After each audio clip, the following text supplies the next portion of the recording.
everybody. Thank you for being here. So nice to have this opportunity. The title of my talk today, The Correction of the Weary. And that was inspired by a quotation from A Course in Miracles. Excuse me. It says, "Look about the world and see the suffering there. Is not your heart willing to bring your weary brothers rest?" Okay, so that's a question. Let's for a moment decide that it's not a rhetorical question. It's a question that we should actually answer. So, yes, my heart is willing to bring my weary brothers rest. Here's my heart. So, usually, us A Course in Miracles students like to focus on the positive. And, there's certainly a lot in the Course about that, and I like to do that. But today I'm going to do something a little different. So, occasionally, Course in Miracles tells us that we have to see the pain of the world. We have to see the troubling appearances. And many people, don't like that. Because they consider metaphysics to be looking at the positive. So I appreciate that, but the Course in Miracles process is a little bit different.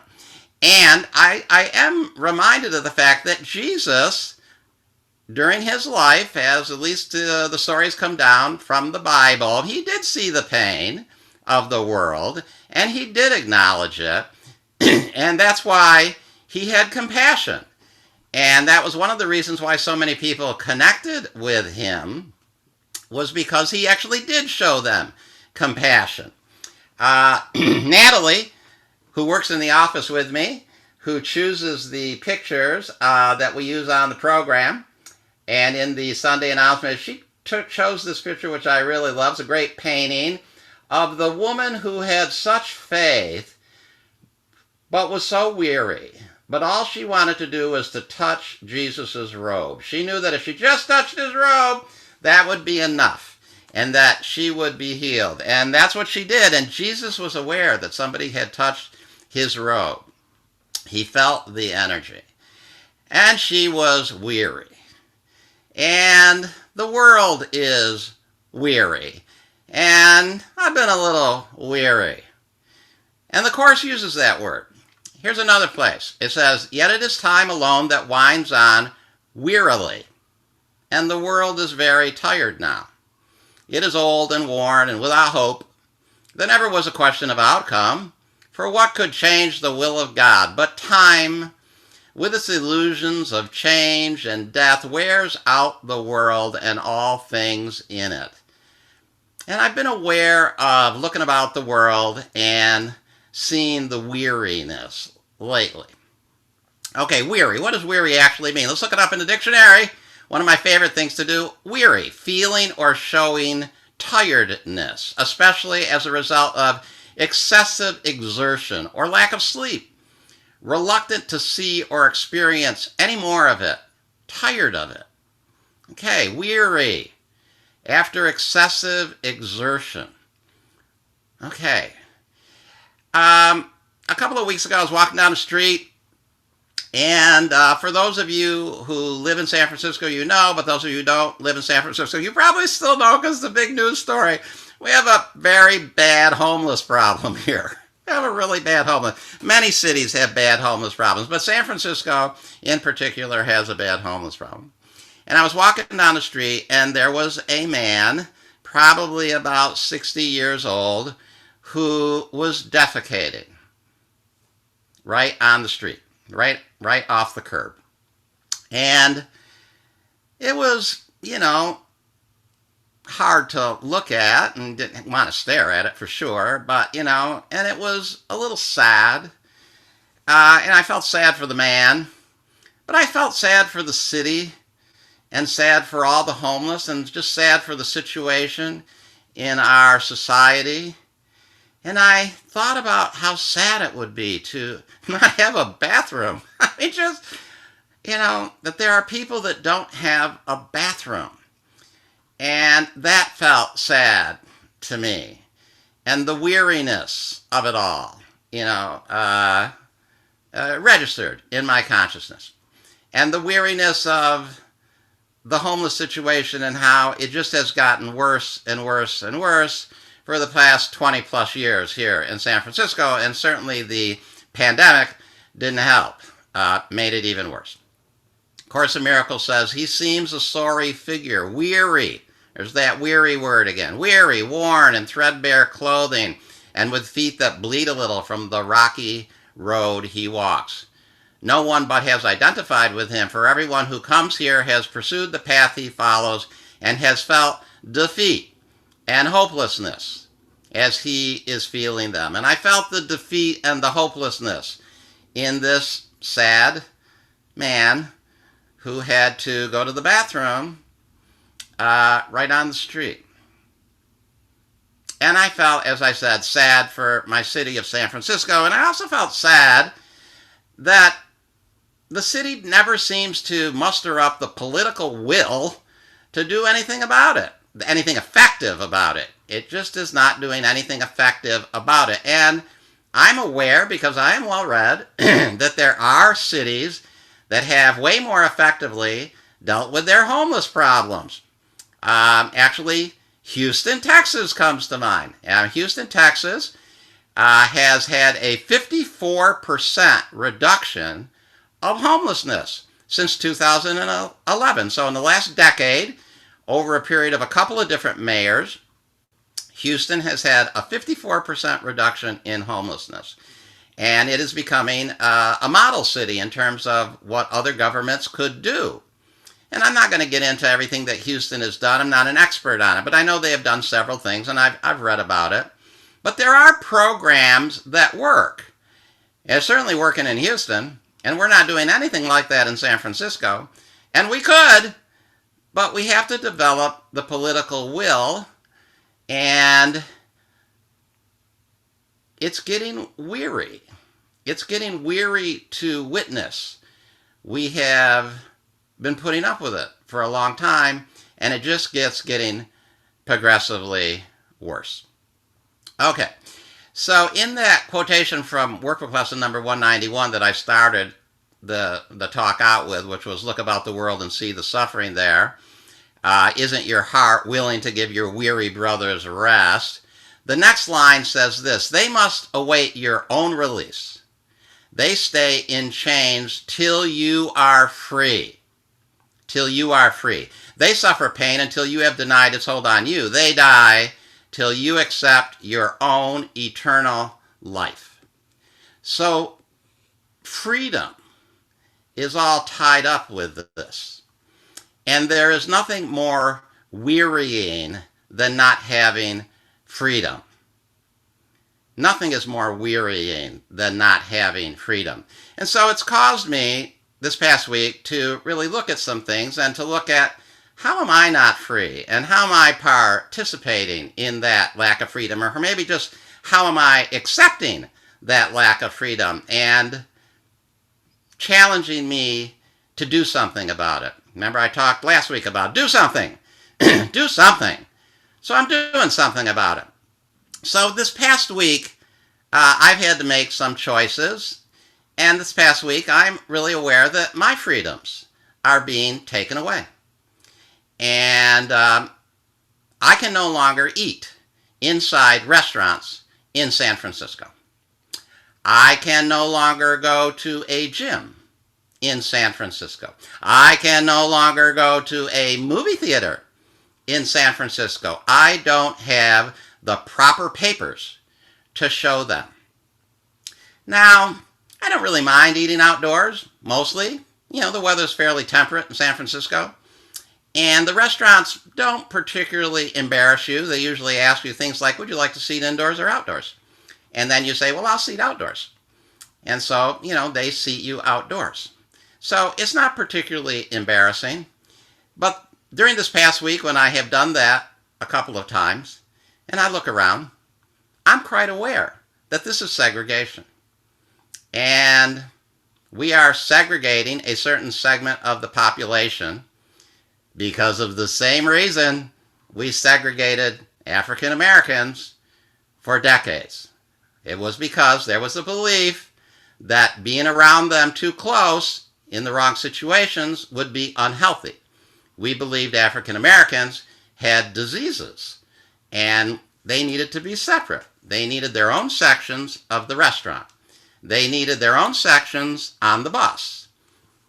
People forget that. People forget why. What was the justification and the reason for all of that? And that was because African Americans were believed to be health risks. And so I'm here to remind people of that. So there's the same thing going on right now. We are segregating healthy people. I'm a healthy person. We are segregating healthy people because of a belief that those healthy people somehow pose a risk to the rest of the people's health. And it's just like what went on with the racism problem. Now, I know that many liberals, it would be an anathema to them to think that they were doing something that was racist. They hate racism. I like that word anathema. If you don't know what it means something or someone that one vehemently dislikes.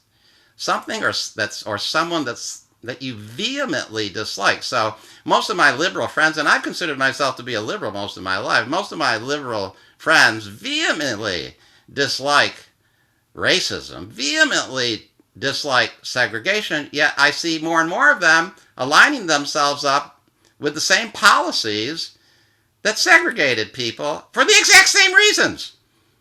It's like, did we learn nothing from history? Did we learn nothing from history? And so as I've sit outside, I've thought, I'm sitting in the colored section. And the white people are inside, and I can't sit there. And that's lack of freedom. And nothing is more wearying than lack of freedom. And I need to do something about it. And so I'm talking about it. I've also been pressured. I've been pressured a lot by friends, colleagues, other course students to get vaccinated.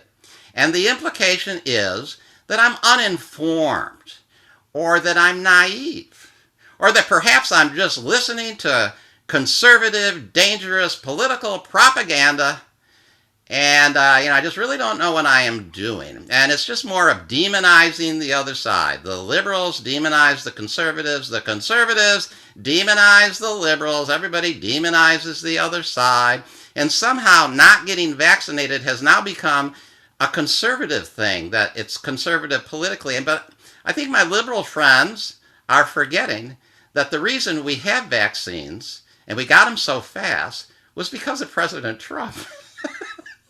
I mean, he was the one that fast-tracked the whole vaccination program and made it happen so much more fast than it would have ever happened otherwise. And he was the one that kept promoting vaccines for months and months and months and looked at them as the great savior. So all of a sudden, the liberals have embraced vaccines. I think they forgot it was President Trump that was the champion for vaccines for so many months. So I don't appreciate the pressure. The truth is I really don't appreciate the pressure, and I don't appreciate the implication that I'm not intelligent enough or naive or not informed enough or just seduced by conservative ideologies. So I'm asking all of you, whomever that might have that tendency, please don't do that. Please don't pressure people, me or anybody else, to do things and imply that they are somehow uninformed or unintelligent or just seduced by conservative ideologies or whatever ideologies. Or as Bob Newhart said in that famous TV episode, stop that! Just stop that! Would you respect people's choices? Would you please respect my choices? I want to take a moment and just remind people, maybe you don't know, but if you do know, I want to remind you that I have a Bachelor of Science from Cornell University, which is a prestigious Eastern Ivy League university. I have a real high IQ. Every time I get tested, it's pretty high. And I was trained as a scientist. And I know how to read scientific papers, and I have read many scientific papers on vaccination, and nobody has to agree with me. I'm not pressuring anybody to agree with me. I respect everybody's right to get vaccinated if they want to get vaccinated, but I have gotten the guidance and made the choice after being very well informed to not get vaccinated. Would you please respect that? Would you respect my freedom? Respect other people's freedoms. I respect people's freedoms. I respect people's freedom to get vaccinated if they want to. And I respect that it's available and people should do what they feel guided to do. And I feel guided not to. Please respect that and respect the other people who feel guided not to, and don't shame them or coerce them or pressure them. In that reading that Laura read so well, it said, "You have heard many arguments on the behalf of the freedoms, which would indeed have been freedom if man had not chosen to fight for them. Yet the argument that underlies the defense of freedom is perfectly valid. Because it is true, it should not be fought for, but it should be sided with."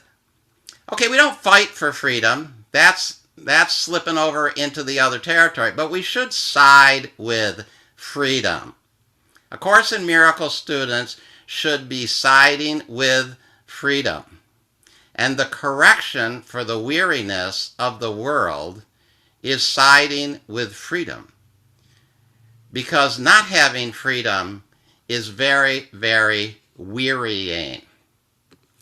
You know, when I was a young man and a teenager, Jesus Christ Superstar was very popular. Actually, Jesus Christ Superstar is touring again, so it's still popular. I loved Jesus Christ Superstar. I loved it.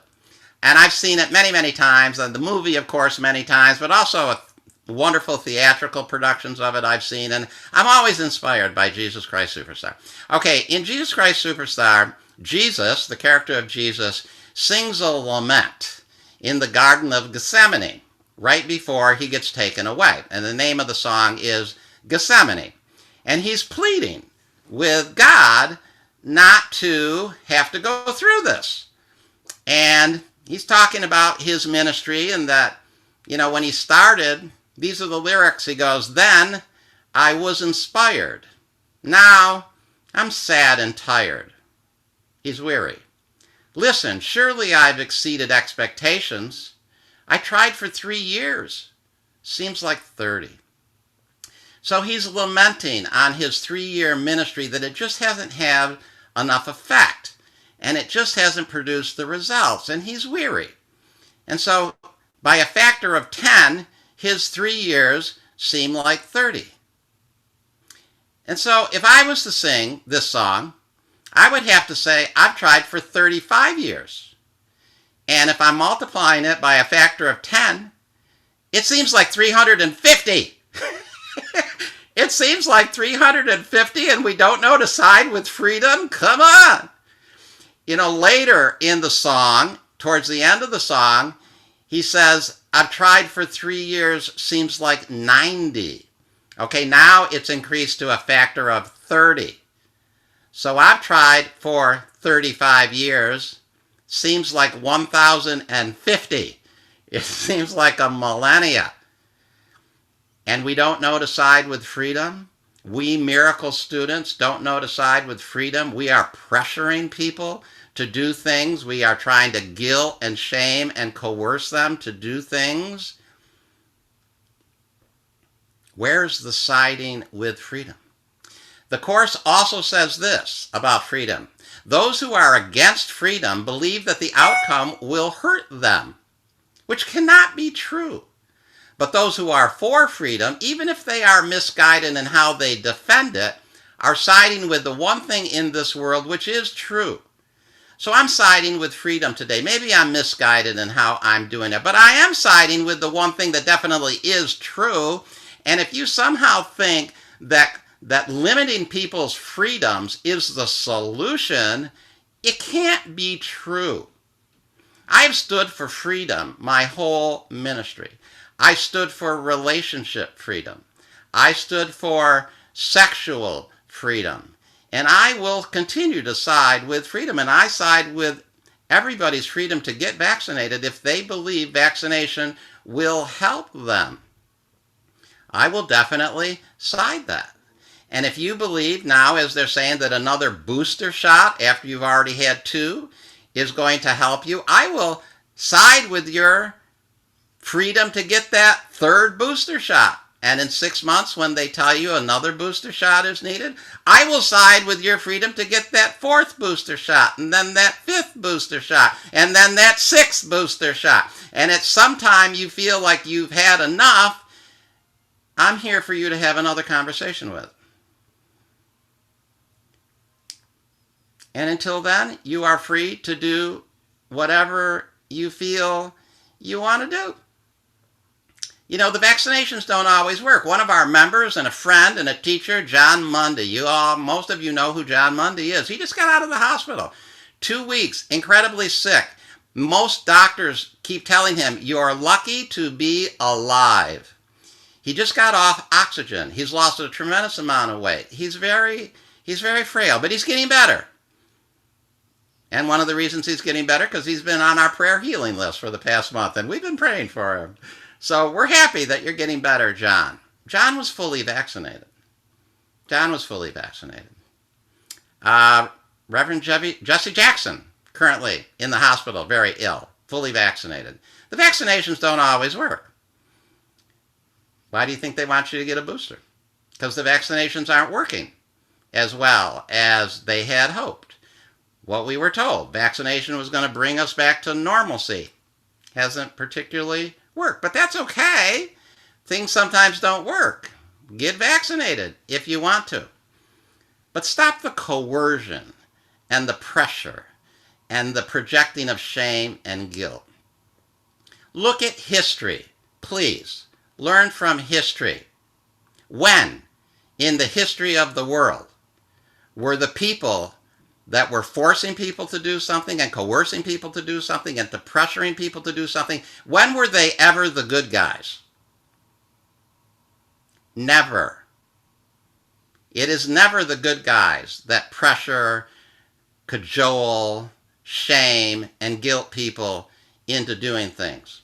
We, A Course in Miracles students, should really know better. I've tried for 35 years to get people to know better. And I'm going to continue to try, because that's my ministry, and that's my job, and that's my passion, and that's my life. We should be siding with freedom. The correction for the weariness of the world is to side with freedom and let people be free. My liberal friends know this. My conservative friends know this. We all know this. Let's start doing it. That's my talk for today. Thank you for listening.